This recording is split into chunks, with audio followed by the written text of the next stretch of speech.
right there at that time. We will see structures that were here 50, 60, 100 years before President Monroe even came to Georgetown. But the buildings on Front Street, I haven't documented all of them, but I don't think any of the present day buildings were in existence like you see them today. They weren't here in 1820. Now we've got to remember that President Monroe, before he came to Georgetown, he stopped at Prospect Hill, which is present day Arcadia Plantation. He spent some time there, and I've got a little, thanks to Julie Warren at the library, some information on his visit here. And he was welcomed at Prospect Hill by Benjamin U.G. II, Benjamin U.G. Jr., who was Benjamin U.G. Sr.'s son. Now, does anybody know Benjamin U.G. Sr., who he met in 1777 at a little place about 12.5 miles from here? Lafayette. Marquis de Lafayette. Lafayette had come to America to help us fight the British during the American Revolutionary War. He was going into Charleston. Charleston port was blockaded by the British. He couldn't get in. He left Charleston, came up the Atlantic seaboard to North Island. Benjamin U.G. had a summer home on North Island. He met Lafayette. They wined and dined there. The next day, they took off. They crossed Winyaw Bay over to South Island and headed south to Charleston. It took them 3 or 4 days to get to Charleston because they were walking, they were on horseback, any way they could get to Charleston. The boat finally got into Charleston. Marquis de Lafayette, he was wined and dined in Charleston. Then they had left to go to Philadelphia, where he met General Washington, George Washington. General Washington made him a brevet general at that time, and he served with the American forces during the Revolutionary War. So it was Benjamin U.G.'s son who met President Monroe at Prospect Hill and brought him over to Georgetown. Now they got on a boat on the Waccamaw River, came down the Waccamaw, turned into the Sanpit River, and came down here. Now it said the president landed at the Market Wharf. Now we know that the town clock at one time, that was the market. It was a wooden structure back at that time, and it burned sometime shortly after President Monroe was here. It was rebuilt in 1847. The clock tower was added at that time. So we know he came in somewhere around the town hall down there, the town hall also. He came in sometime, somewhere in that area. He was received by the intendant, which is another name for the mayor, Robert Harriet, Esquire, the town council, the committee appointed by the citizens, and a large concourse of the citizens of the town and of the adjacent country. A procession was then formed, and the whole proceeded on foot to the house prepared for the president and his suite. Where were the in-depth reporters at that time that did not document the house where he went? So we don't know where they went.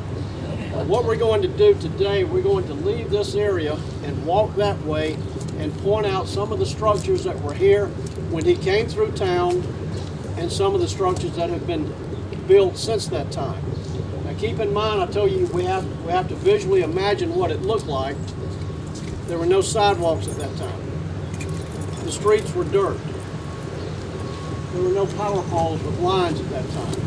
A lot of the structures had a porch that wrapped around. This building was not here at the time. It was on Scriven Street, so we don't know what was here. We do know across the street the Mary Mann house was there. It was built in 1775 by Mary Mann. Mary Mann was the daughter of the person who owned Mansfield Plantation. She was a spinster at the young age of 27. I mean, considered an old maid. She built that house in 1775 using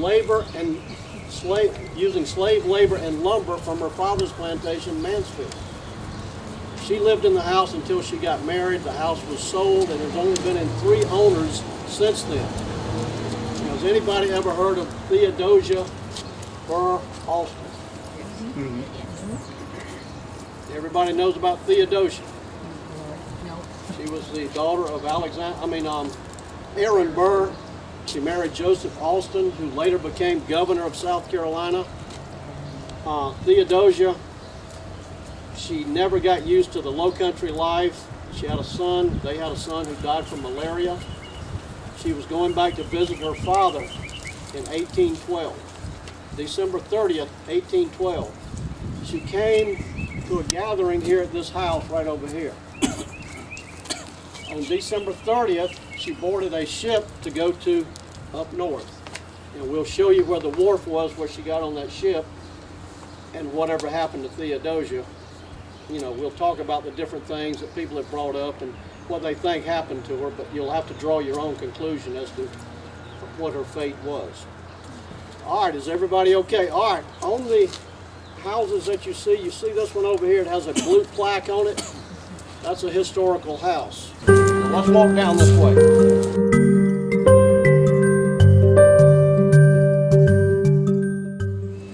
Now keep in mind, ladies and gentlemen, the trees you see were planted by Mayor Morgan sometime in the early 1900s, except for the huge live oaks that we will see around the corner. They were probably here when President Monroe were here, but the newer ones on the side of the street are only 110 years old. So keep that in mind. We don't know what kind of trees were here at that time. Also,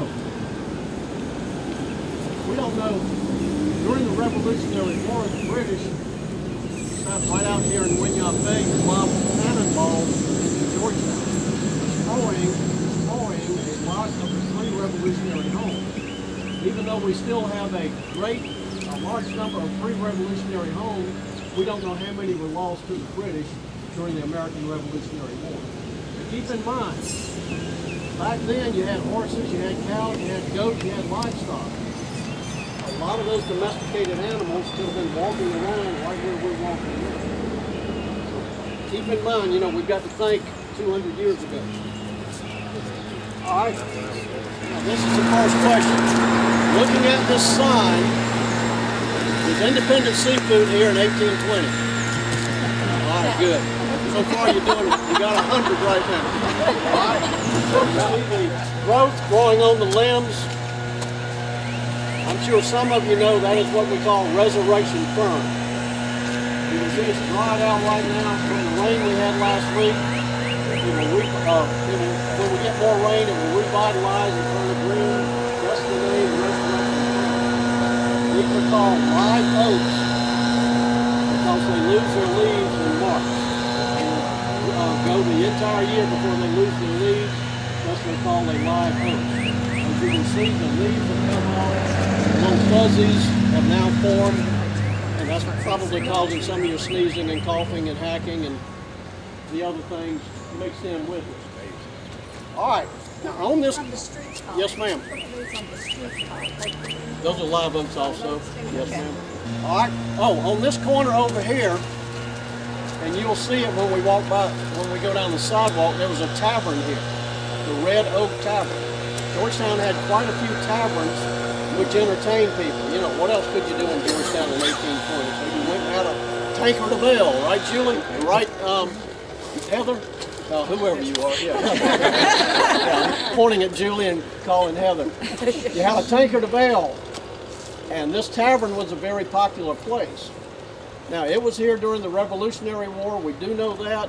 It was torn down at one time. This building back here is what they call the Red Roof Wharf. It was built in 1765. So it's one of the oldest buildings still standing here in Georgetown. Now, if any of you are into architecture, you can look at the bricks, the way they were laid on this building, and see the different forms of architecture that the people who constructed the building, what they used. Various different kinds of bricklaying in that building. Now the house you see over here was built in 1765 by a Scottish physician. Dr. Charles Fife was his name, F-Y-F-F-E. Now, he was a very prominent citizen here in Georgetown at that time.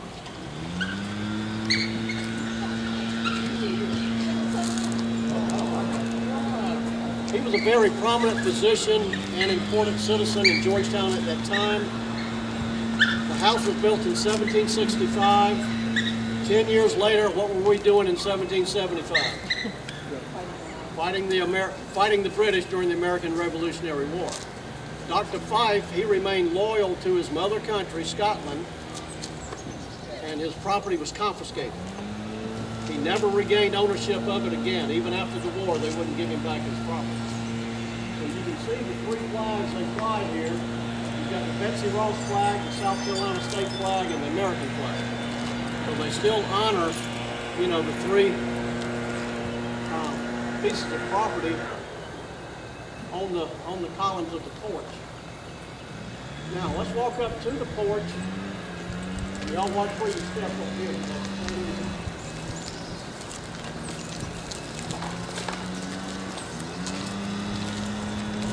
Up against the wall underneath that flag, you see a joggling board. Does everybody know what a joggling board was or is? On a joggling board, you saw them mainly here on the coast in Beaufort, Charleston, and Georgetown counties. And they were used for two things, to entertain children. Now, if you look at the ends, you can't really see it, but the ends, they have, it's like a rocking chair, where they can rock back and forth. If you look at the board that connects the two ends, it's a long piece of cypress, Tupelo gum, I don't know what it is, but it's a sturdy board. It's sort of wavy, you know, it's not completely straight. So the children would get on that joggling board and they would bounce up and down or rock back and forth. Now the children enjoyed it, but also people with arthritis. They could sit on it, do some exercise, and sort of ease the pain of the arthritis throughout their body. Why it never caught on inland or in the middle of the state, we don't know. There are documented evidence of joggling boards on some of the older homes inland, but most of them were on the coast. Also used for court. Oh yeah, there you go. You know, that was before they had the cars, and you know that was as close as you could get to your woman friend at that time. And Mom were out on the porch, and you know you didn't have electricity back then either, so it was kind of dark. Look at the ceiling, you know, of the porch. If you can see it, does anybody know what color it is? Blue. Sort of like this lady's blouse right here. It's Hank blue. Do you know why it was Hank blue? Does anybody not know why it was Hank blue? All right. Ward off evil spirits? You got it. Keep the evil spirits out. So that's why the tops of the porches, the ceilings, are painted a Hank blue. Now, why blue in color? Because it prevented the paints, the ghosts, the flat eyes from getting through into the house. Years ago, you could go to Charleston in the outlying areas, and a lot of the black homes that were owned by blacks, the windowsills around the doors were painted Hank blue. Same purpose. The Hank blue color came from the indigo that was grown in this area. They could use that dye and mix up a paint, and they thought that was going to keep their evil spirits away from their structure. So that's why it was Hank blue, and that's where it came from.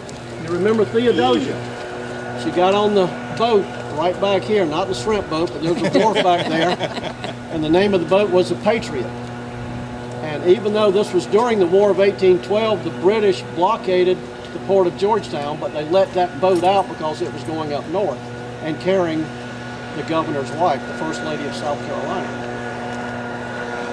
Well, her father, she told her father when she was leaving, December 30th, 1812, she got on that boat with several other passengers, and a bad storm came up around Nags Head, North Carolina, the Outer Banks.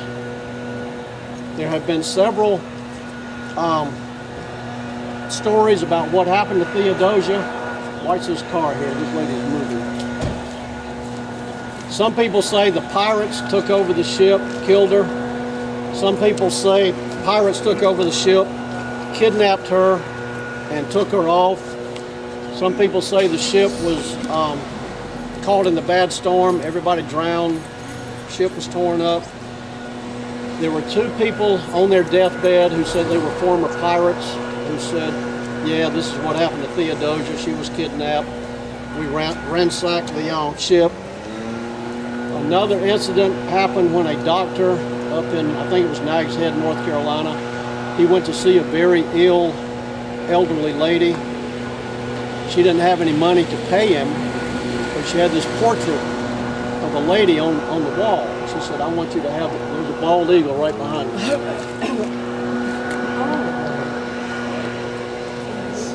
Just went down for a fish. Talk about fresh seafood. This doctor, he went to help this old lady, and she didn't have any money to pay him, but there was a portrait on the wall, a painted portrait. And she said, I want you to have this portrait. He said, what am I going to do with a portrait? And she told him, well, it's Theodosia. Her husband had died years earlier. There was a shipwreck off of Nags Head, and he had found this portrait, this trunk that had a lot of clothes. Watch this truck. A lot of clothes and a lot of belongings to a well-known lady whose name was Theodosia Austin. And she took it and hung it on the wall, and he took the portrait and did some research on it, got in touch with some family members, and they had sketchings and etchings of Theodosia, and there was a very close resemblance to what they had and to the portrait that the doctor now had. So that seems to be the most substantial story about what happened to Theodosia.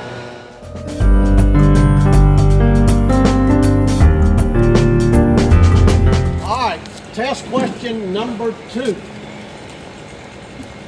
What was the man's name who built the house that we just left? Fife. First name?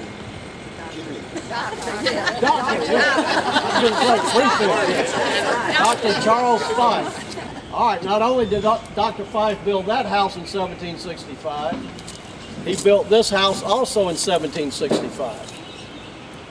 It too was confiscated, and he never regained ownership of it again. He came back, he did his best to get ownership of both pieces of property. Oh man, you were a traitor. You stayed with the British government, and we won't allow you to own your property again. So, if you look at the windows, the panes are what you call 6/6, and you can see some of the original glass in those panes. Now keep in mind, homes at that time, they couldn't produce big panes of glass, so that's why you see a lot of 6/6 or 9/9 in some of the old homes.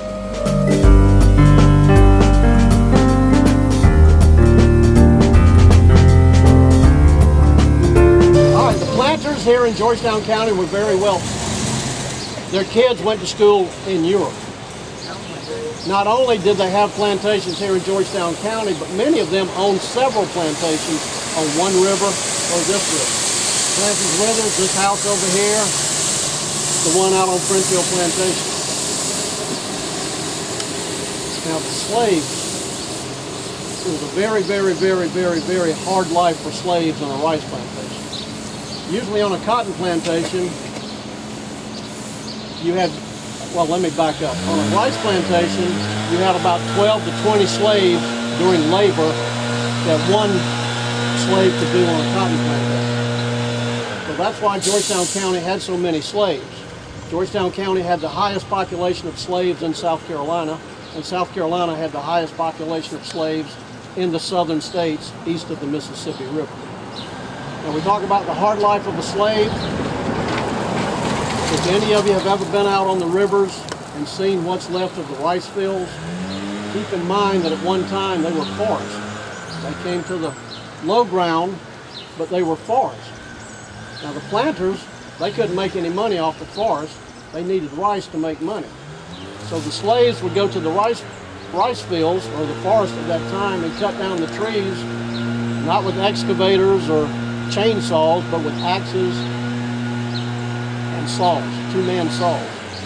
Once they got the trees cut down, they had to remove the stumps with oxen and mules. Once they got the stumps moved, they had to get the roots up out of the ground so they could plant rice. It may take 4 to 5 years before that field was ready to plant rice. Once they got it ready to plant rice, they had to build an earthen berm around 3 edges of it and a canal from the river to access it. Let's say this is a rice field right here in this grassy area. This is the canal that comes from the river that will bring the water to it.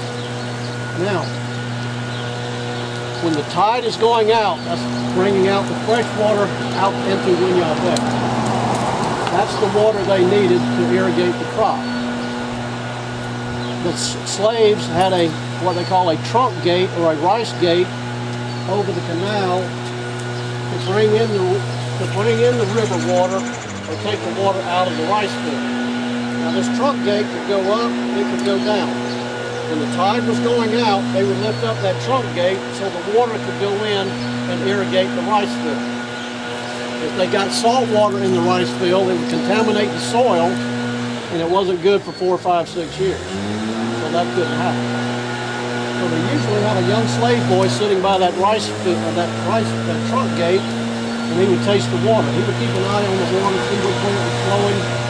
If he watched it go out, he would lift up that trunk gate, taste it. If it tasted fresh, he knew to flood the rice field. When the tide changed, bringing in salt water from Winyah Bay, he would taste it again. If it tasted salty, he put down that gate and wouldn't allow the salt water to go in. Now, the life of a slave was very hard, like I told you. The rice planters, they had plantations on this river, that river, and quite a few had a summer home out on North Island or up in the mountains of North Carolina. So when the rice season was going on with the mosquitoes and the bugs and the malaria, the rice planters, they either went out to North Island and enjoyed the cool summer breeze on their summer home out there or up into the mountains of North Carolina. Now we know after the war between the states, the slaves were freed and the rice plantations went into disrepair. They didn't have the labor to continue working the rice fields, so a lot of those went into disrepair. We had 7 hurricanes in the latter part of the 19th and early part of the 20th century, which did devastating damage to a lot of the rice fields, the rice plantations. Ducks by the hundreds and hundreds of thousands in their migration north and south. They loved Georgetown County because of the abandoned rice fields, the rivers, the impoundments. So a lot of the rice plantations after the 1900s were sold to wealthy northerners who used the plantations as hunting retreats. They would come down, they would bring their friends, they would hunt ducks, they would hunt turkey, they would hunt deer. President Cleveland, he was invited to a duck hunt here in Georgetown County in 1894. He came down, he was a big man, weighed about 250. He either stepped out of the boat or fell out of the boat. It was a wooden John boat skiff. He got into the water, he couldn't get back up. You locals know what's in the water, pluff mud. It sort of acts like a quicksand. It doesn't pull you under, but it won't let you out. He was a rather big man. It took 2 of his guides, they were blacks. They finally got him back in the boat. They wanted to tell him, you know, don't step out of the boat anymore, okay? Even if you are president. But word got out several weeks after he was here that he fell out of the boat while duck hunting. And that's what put Georgetown County on the map at that time, and that's when many northerners started buying the plantations. Bernard Baruch, he was a native South Carolinian. He was born in Camden in 1870, but his family moved to New York City when he was 11 years old. And he loved hunting and fishing, but hey, you got sidewalks and skyscrapers in New York. You don't have woods and places where he could go hunting. But he was invited to a duck hunt over at present-day Hobcaw Barony back in the early 1900s. He couldn't wait to get back to his native South Carolina to shoot ducks. While he was there, he found out that several of those plantations on that tract of land were for sale at a very deflated price. He bought those. 2 years later, he bought the remaining plantations on that tract of land, almost 17,000 acres. He did away with the individual names of those plantations and gave it the name Hobcaw Barony. Hobcaw is an Indian word meaning between the waters. That property sits, the front part sits on the Waccamaw River, the back part sits on the Atlantic Ocean, thus the name Hobcaw. If you've never been to Hobcall, they do a great job over there with the historical research. They do a great job testing the waters of Winyah Bay, the estuaries. Clemson University and the University of South Carolina both have research facilities there. Students from over 25 different colleges and universities come here every year and study marine biology, coastal ecology, and forest management right over there at Hobcall. So that's another piece of land that the previous owners, Bernard and his daughter Belle Baruch, had the long-range visionary to preserve, just like Tom Yawkey did on South Island and North Island. That's why when you leave here and go north on Highway 17, left and right for about 8 or 9, 10 miles, there's no development. Those were all part of Hobcall Barony and present-day Arcadia. So, all right, any questions? That was sort of a Reader's Digest version of the rice culture. All right, now before we had rice, well, we had rice at the same time, but the indigo crop was the big money-making crop at that time. Plantation, indigo grows wild here in Georgetown County. I can show you a plant over here on the harbor walk if we get over that way, and you'll see the little, well, it's not blooming yet, but you'll see what the indigo plant looks like. But the dye that was made from the indigo plant was imported to England. England wanted the dye for their robes in Parliament, for their gowns, anything they could use the blue dye. So South Carolina, as a colony at that time, here in Georgetown County, had a very good, lucrative exporting business of indigo. Anybody ever heard of True Blue Plantation up on the Waccamaw Neck? Why is it called True Blue? Because the dye that was produced from the indigo was such a dark true blue, they gave it the name True Blue Plantation. Now the planters growing that indigo, they became very wealthy. They would meet once a month, once every 2 months at that tavern that's no longer there on the corner that we pointed out, and another tavern down the street we'll talk about. They would discuss the news from England. Remember, we were a colony at that time. So they would discuss the news from England. How good's your crop this year? Did you have any problems with your crop? How are you doing? Plus they would imbibe on some ale or some other adult beverage. Now, they said, you know, we're making so much money off this indigo, we need to form a society. So when they would meet, they formed the Winyah Indigo Society, and their dues were paid in indigo. Now, what did they do with the money from that indigo plant? They said, well, we're going to build a free school for indigent children so they can go to school and learn how to read and write. So they built the school, they provided education for those children. Now, Francis Withers, who owned this house, and Brentfield Plantation, he said, I've got a piece of land across the street from my townhouse. I will give it to the Indigo Society so y'all can build a hall to educate your children. So even though this hall wasn't built when President Monroe was here, it was built in 1857, you know, 37 years after the president was here. They built this building. It was used as a school for those children. The Indigo Society is still in existence today. It's the 4th oldest gentlemen's society club in the state of South Carolina. Their main purpose is still education. Every year they give a scholarship to the valedictorian of Georgetown High School. The hall, they meet here 4 times a year. The hall is also rented for social events, wedding receptions, cotillion balls, gatherings, reunions, things of that nature. It was designed by Henry Brickell White, a well-noted architect from Charleston who also designed some of the buildings in Charleston. If you look at this column over here on the left, you can see it's sort of bowed. I think it's been that way ever since it was built. During the war between the states, the Indigo Society, they did not meet at that time. Most of the members were all fighting for the Confederacy. After the war ended, Union troops occupied this building, used it as a barracks, hospital. The structure over here, built in 1825, was also used as a hospital. The Indigo Society, when they had their school here, they had some Audubon books, rare Audubon books. They had a handwritten letter from George Washington. He visited here in 1791. Those two items and several other items were stolen from this building, were plundered by the troops that occupied this building after the war between the states. The charter was stolen also. Some of the material has been recovered. The charter has been recovered. A copy of the letter from George Washington has been recovered, not the official letter. And they had something from James Madison. And I don't think he ever visited here, but they did have a document from James Madison. The Indigo Society members at the time sent it to the Smithsonian to verify it. They said, yeah, it's real and we're going to keep it. They didn't recover it. The plaque on the wall over here indicates that Thomas Lynch Sr. was the first president of the Indigo Society. He was also a big rice planter down on the North Santee River. He and his son were going to Philadelphia to sign the Declaration of Independence. Thomas Lynch Sr. had a stroke or an aneurysm or something and couldn't make it to Philadelphia.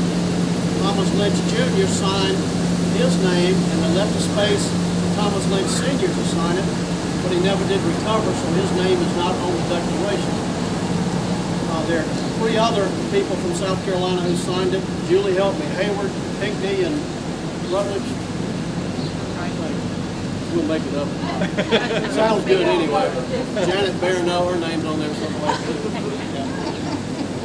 Now, when this building was used as a school, it was used as a school until about late 1800s when the education was taken over by the South Carolina Education Department. The Winyah High School, the auditorium, the present day auditorium was built about 1908, so the students that were here were consolidated into the building over there.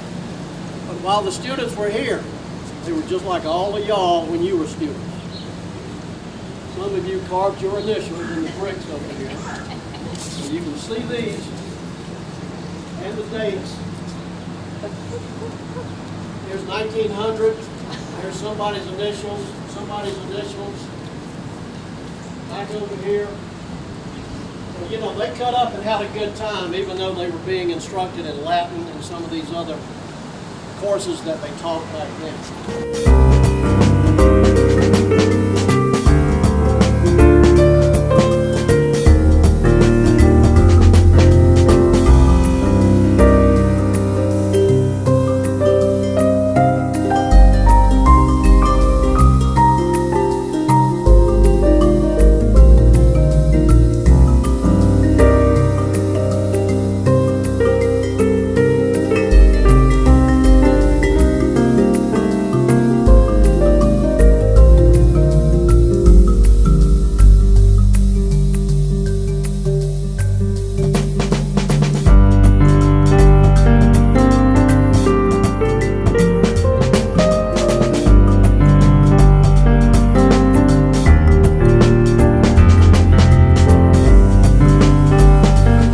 Number 3.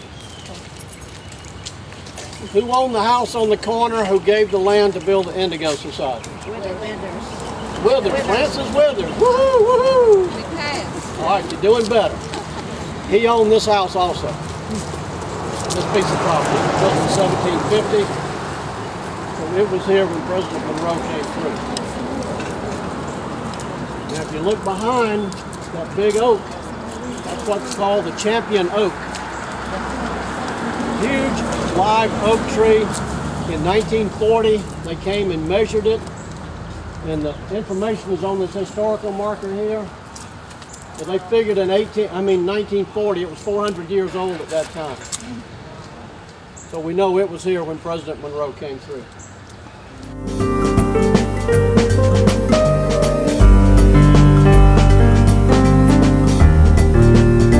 We're going to talk about the Samuel Sampson house across the street. It was in 1750.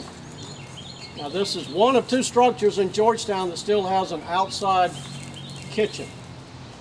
Why did they build houses and the kitchen was outside? They didn't burn the house down. There you go. All right. Now a lot of the homes during the Queen Victorian era, homes were updated. They got rid of the small pane windows and put in larger pane windows. They would redecorate the railings on the porch. Put in some of this fancy stuff that you see, you know, in Victorian type homes. Now this house, look at the windows on the front side. They're 6/6 or 4/4. What are they? I can't see. 4/4. And when we get on the other side, you'll see some of the updated windows that have replaced the 4/4.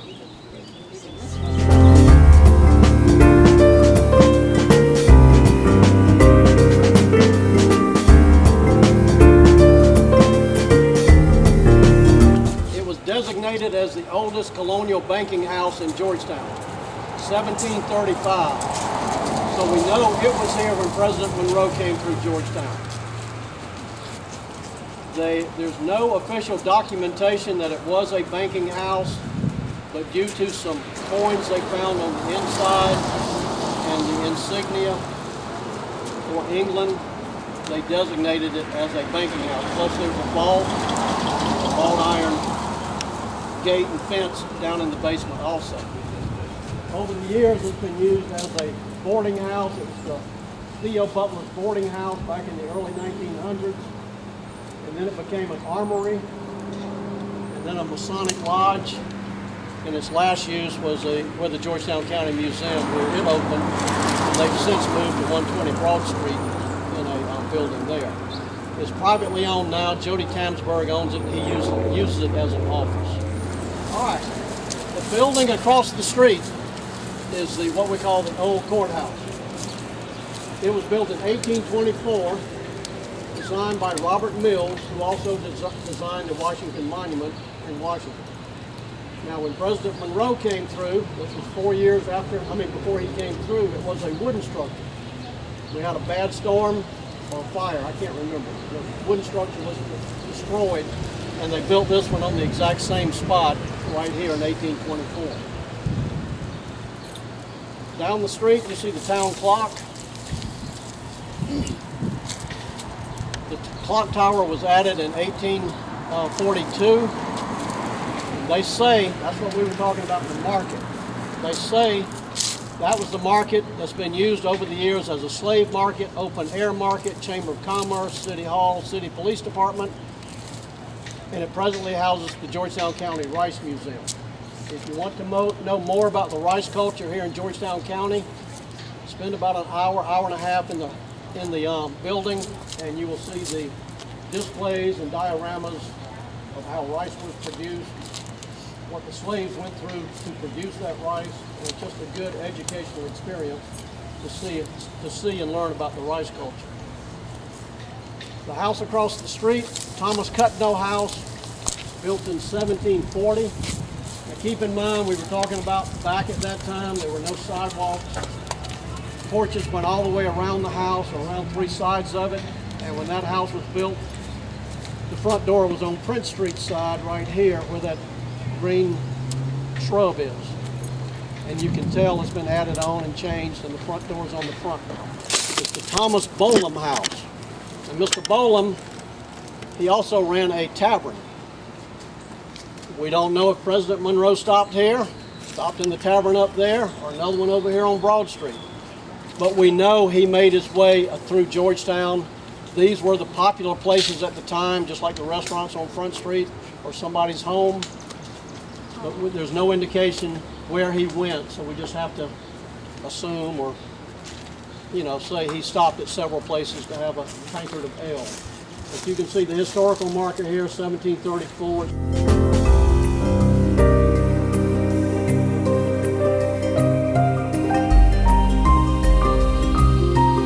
This structure is known as the Morgan House. It was built around 1880. Mayor W.D. Morgan, William Doyle Morgan, he lived here. He was a very progressive mayor that we had here in Georgetown from about 1896 to 1901, I believe. No, it was longer than that. He was mayor for like 16 years.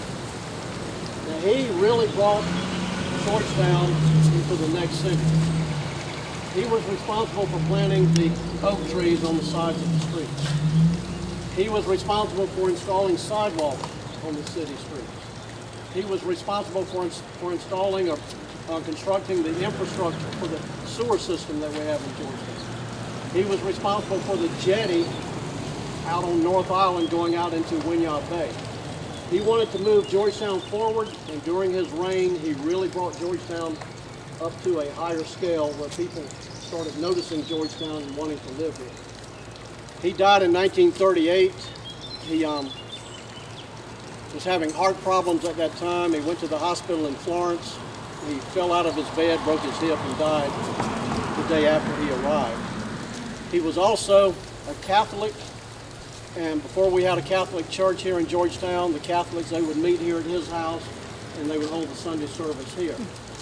In 1894-96, the Catholic Church was built, St. Mary's Catholic Church, down on the corner of Broad and High Market, and that's where the Catholics meet today.